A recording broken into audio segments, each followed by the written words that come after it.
Rose for Emily, Chapter 5. The negro met the first of the ladies at the front door and let them in.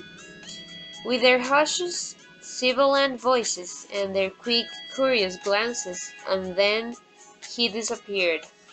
He walked right through the house and out the back and was not seen again. The two female cousins came at once.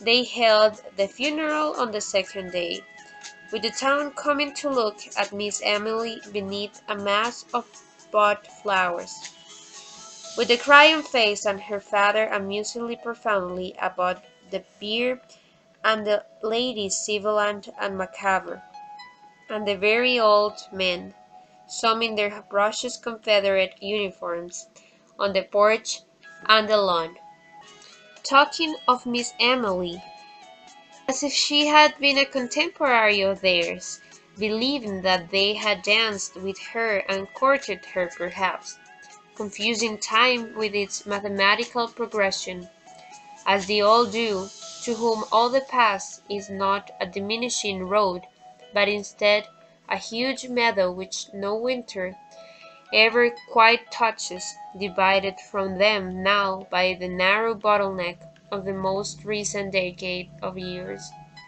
Already we knew that there was one room in that region above stairs which no one had seen in 40 years, and which would have not to be and which would have to be forced.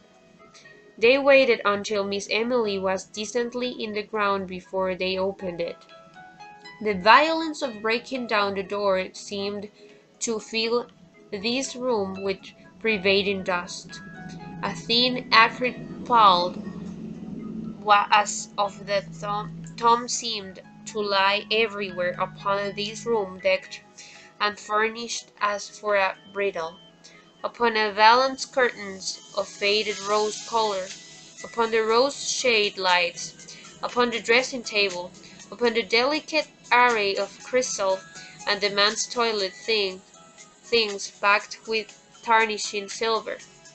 Silver so tarnished that the monogram was obscured.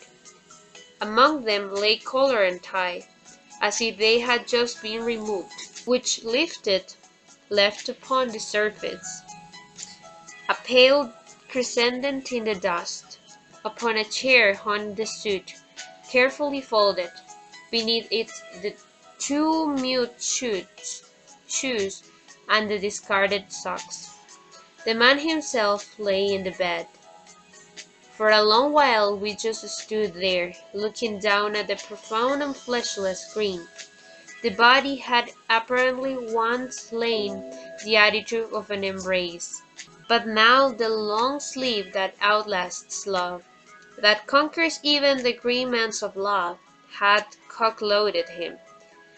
That what was left of him rotted beneath what was left of the nightshirt that became inextricable from the bed in which he lay, and upon him and upon the pillow beside him lay that even coating of the patient and biting dust. Then we noticed that in the second pillow was the indentation of a head. One of us lifted something from it, and leaning forward that faint, an invisible dust, dry and acrid in the nostrils, we saw a long stand of ironing gray. The end.